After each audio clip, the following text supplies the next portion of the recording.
Hey, I'm so glad you've joined me today.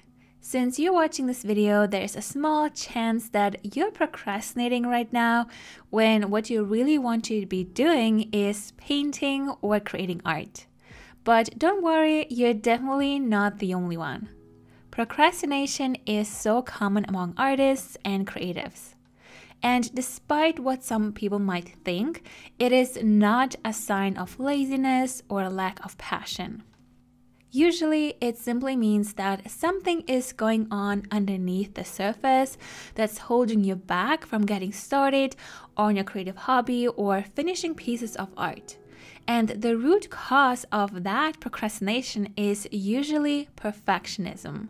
Now, you might be thinking, perfectionism, but that's a good thing, right? It means my standards are high and I want to create high quality work every time. Well, that might be true. But when those standards get so high that you start losing track of what drew you to painting in the first place, and you feel so anxious and inadequate about everything you're creating that you're not finding it enjoyable or relaxing anymore, your perfectionism starts to become a problem. And that is when you start trying to escape those negative feelings by putting off your painting practice and just stalling your progress. So if you're the kind of person who always feels like you should be doing more, like gathering more inspiration, finding more tutorials and teachers to follow, buying more paint and paper, but never actually making the time to sit down and paint, you might be stuck in the perfectionism-procrastination loop. It's a vicious cycle. The more perfect you want the outcome to be, the more pressure you put on yourself to get it right. And the longer you put off doing the thing, the more perfect you think it has to be.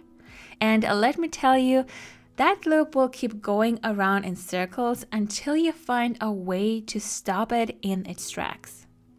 It's not an easy thing to do all by yourself because you've probably been cultivating these habits for quite some time.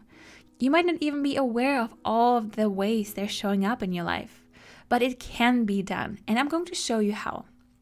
In this video, I'm going to share a few tips that have helped me to manage my perfectionism and procrastination tendencies over the years so that I can keep them in check, create more art, and keep doing what I love without constantly worrying about the outcome. If you've been struggling to get started with painting or you constantly feel like giving up because your painting don't meet your high standards, these tips will help you to understand why it's happening and what you can do to fix it. And you'll be able to create a regular painting practice that not only makes you a better artist, but also helps you to enjoy yourself and stay focused on the present moment every time you paint. So let's get started. There are so many things that hold us back from getting started or getting better at our creative hobbies. For you, it might be a fear of the blank page, of messing up the early stages of a painting and not being happy with the outcome or not measuring up to all the talented artists you see on social media. At the end of the day, this all boils down to the desire to get things not just right, but perfect. The problem is, perfect does not exist, especially when it comes to art. You could go to an art gallery right now, well, maybe not right now, but at some point when you can, and spend hours staring at your favorite painting, admiring every color and every brushstroke, trying to understand the technique and wondering how your art could ever come close to such perfection. But at the same time, other people would be walking right past this painting without giving it a second glance. They might not enjoy the artist's style or subject matter as much as you do, and there might be a totally different painting in the gallery that catches their eye. The point is, art is completely subjective. Even the greatest, most successful artists in the world don't appeal to everybody. Your standards of perfection belong to you and you alone, and they also change over time. You could spend weeks trying to perfect a single painting, but look at it again in 5 years and wonder what I was thinking. A while ago, I recreated a painting that I did 5 years ago to see how my technique had changed and improved. I'll link the video in the description box down below so you can check it out. I remember spending ages stressing about the details in the first piece and trying to make them look perfect.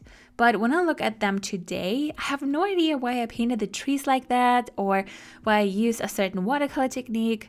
That doesn't mean that the painting was bad. It was just something I did at a different stage in my art journey. I wouldn't have wanted to skip any of those stages because they helped me to develop my style, learn more about what works for me and what doesn't, and start valuing progress over perfection. And if you're at the beginner or even intermediate stages of learning to paint with watercolors, you're going to improve your technique and develop your style so much over the next few years. And the standards you have right now will change completely. As artists, we put so much pressure on ourselves to meet super high standards that are impossible to achieve, and then beat ourselves up for not being able to measure up to them. It's an endless cycle that keeps on spinning unless we can identify what's happening and step in before it does too much damage. If you're struggling to put paint on paper without freaking out over the possibility of making a mistake, those feelings are probably manifesting in other aspects of your life too. You might be feeling the effect on your work or your studies, struggling to meet deadlines or to feel proud of your work. Or you might be missing out on a lot of opportunities and experiences because you're constantly telling yourself that you're not good enough or smart enough or experienced enough to have them. How you do one thing is how you do everything. But the good news is you can use art to combat your fears and manage your perfectionism so that it doesn't stand in the way of living a life that you're truly proud of. Because honestly, these stumbling blocks are never really about your talent or your practical painting skills or the supplies you're using. They are to do with your mindset. And unless you confront what's going on underneath the surface, you're always going to trip over them. There's a quote I love by Marie Forleo who says that perfectionism at its core isn't about high standards. It's about fear. Fear of failure, fear of looking stupid, fear of making a mistake, fear of being judged, criticized, and ridiculed. It's the fear that one simple fact might be true. You're just not good enough. And that's exactly what so many of us are afraid of when it comes to painting. And when that fear comes creeping in, the perfectionist label is the perfect safety blanket to hide under. It makes you believe that you are a high achiever who always strives for excellence and that you just want to be the best artist that you can possibly be. But since your standards are impossible to achieve, they are far more likely to paralyze you than to motivate you. It's kind of like the teacher who always stands over you while you're writing an exam. Suddenly you forget everything you know, you start questioning everything you've already written, and to top it all off, you feel super stressed out and anxious, and there's no way you can perform at your best. You don't need that kind of pressure in your life, especially when painting is supposed to be something you do to relax and to do something nice for yourself every once in a while. Because at the end of the day, art is supposed to be about having fun and bringing more joy into your life, not about bringing you down. Trust me, I know how easy it is to get discouraged when you're not seeing progress in your creative work. It's so much easier to keep putting your practice off until later and watch another episode on Netflix instead. It's also easier to keep buying supplies and watching painting tutorials because it feels like you're doing something towards your goal of getting better without actually having to sit down and paint. Procrastination is the safe route because when things don't turn out the way you expected, you can always blame it on not having enough time to practice, not having the ideal working conditions, or not buying the right supplies. When in reality, you're just not giving yourself a chance to be a beginner at something and to learn and improve as you go. So yes, perfectionism does protect you from judgment and criticism, but it also keeps you from creating any work that could possibly be judged or criticized. If you want to improve your art, you can't keep hiding under that safety blanket forever. It's a bad friend. It's not being honest with you, and it has to go. So next time you're criticizing yourself for not being skilled enough or talented enough or worrying about wasting your supplies on mediocre work, Ask yourself whether this is the way you would speak to a friend who is trying out a new creative hobby. You wouldn't criticize or shame them for not creating the perfect artwork on the first try, would you? No, you'd probably encourage them to keep going and tell them they're doing a great job. It's time to start speaking to yourself with the same compassion. That's why I love running my painting retreats. Everybody is at a different point in their creative journey, and everyone has a different painting style. So even when we work from the same reference image, we end up with hundreds of different paintings that are all beautiful in their own way.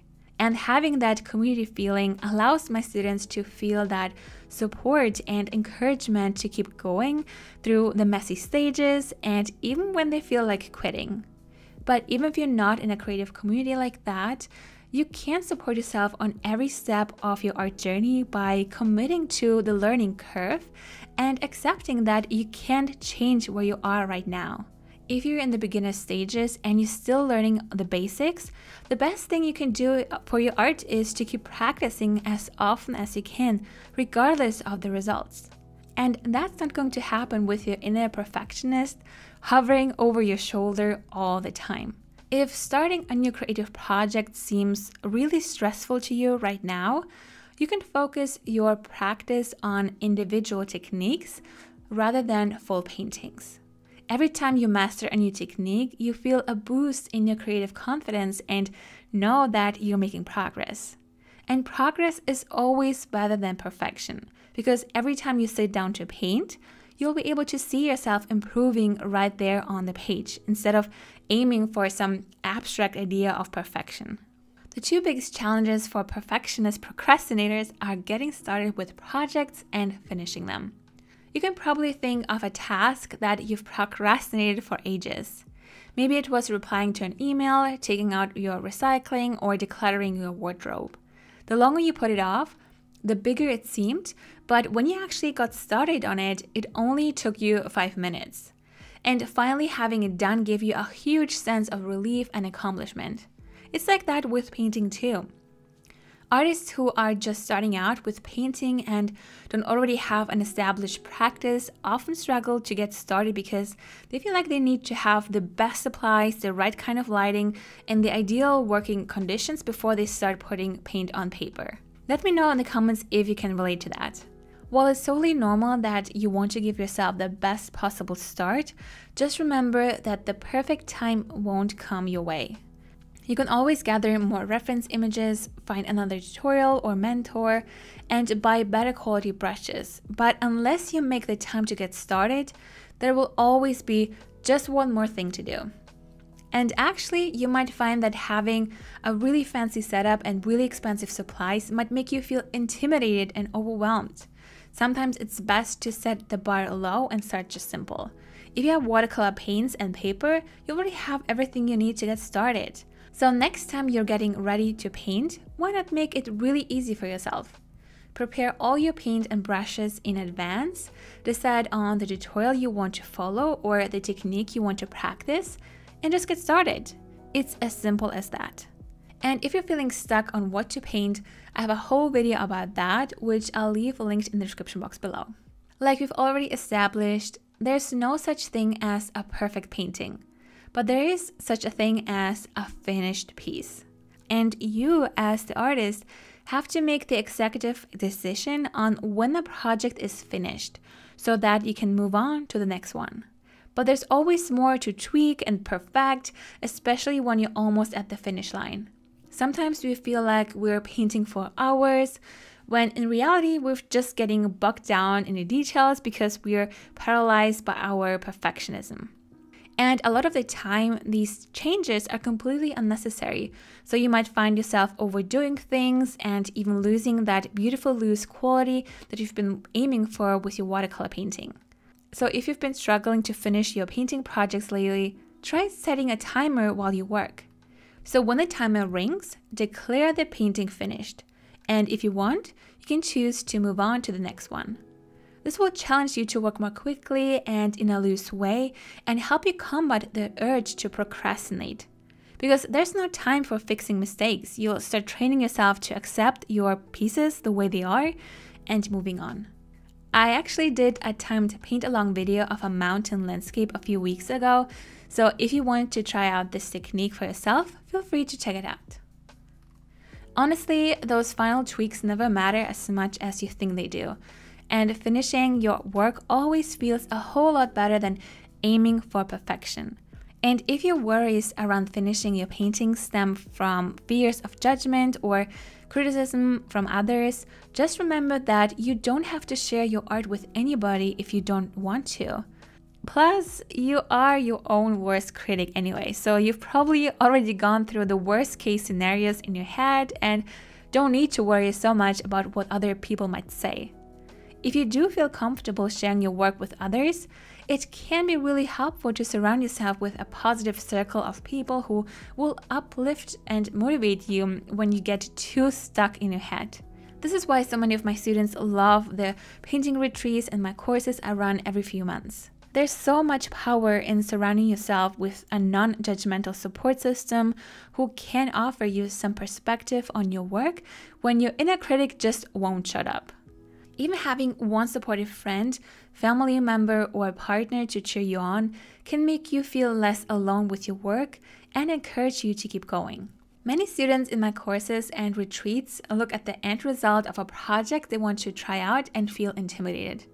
It might take them some time to gain the courage to start, and then when they finally do start, they see all the ugly stages of their painting and think about quitting. But the ugly stages are part of the process too. If you just keep going and keep pushing yourself, you'll see that they were necessary to the overall result. And you'll be so proud of yourself for not giving up. It's a bit of a cliche in the art world, but you really do have to trust the process. And if you want watercolor painting to be a relaxing and enjoyable hobby, you have to start enjoying the process too. If you've seen the Disney movie Soul, you'll remember seeing the souls who reached a flow state through art or music or writing. They were completely immersed in what they were doing and loved the creative process so much that the whole world around them seemed to disappear. But when other lost souls threw sand at them, they got distracted and stopped flowing. Painting is a really great way to reach a sense of flow, but you can't ever get there if you're always picking apart the details in your work and worrying about the end result. Basically, that's perfectionism always throwing sand at your creativity and distracting you from all the joys of the process. So if you feel like perfectionism is throwing sand at your creative flow right now, remind yourself of why you want to start painting in the first place. Do you want to use art as a way to let go of the pressures of work or studies? Are you craving a bit more time for yourself? Do you want to bring more joy, fun, and mindfulness into your life? Whatever your reason might be, perfectionism and procrastination won't help you get there. Because let's be honest, you didn't start painting to create a masterpiece every time you took out your paintbrushes. So whenever your mind starts to tell you that, try to teach yourself to dismiss it and remind yourself of the real reason you're doing this. And then pay attention to every little part of the painting process, from mixing your colors to putting each wash of color on the page. It's so much more fun when you let go of all those unrealistic expectations, give yourself permission to enjoy every minute, and just let yourself flow. And if you make some mistakes or end up with some imperfections, so what? You can always take out a fresh page and start again. That's the beauty of learning something new. There's a quote by David Bales that says, "The seed of your next artwork lies embedded in the imperfections of your current piece." So let go of your high expectations, get inspired by everything you'll still want to learn, and then get your brushes out and start creating. I really hope this video helped you to understand the root cause of your creative blocks and inspired you to enjoy the process of painting. If you do feel inspired right now, I encourage you to act on that feeling right now before perfectionism-procrastination has a chance to kick into gear. If you don't know what to paint, I have dozens of watercolor tutorials for you to choose from on my channel, and even more in my book, No Fail Watercolor, which you can purchase through the link in the description box down below. Thank you so much for watching, enjoy creating, and I'll see you in the next video. Bye!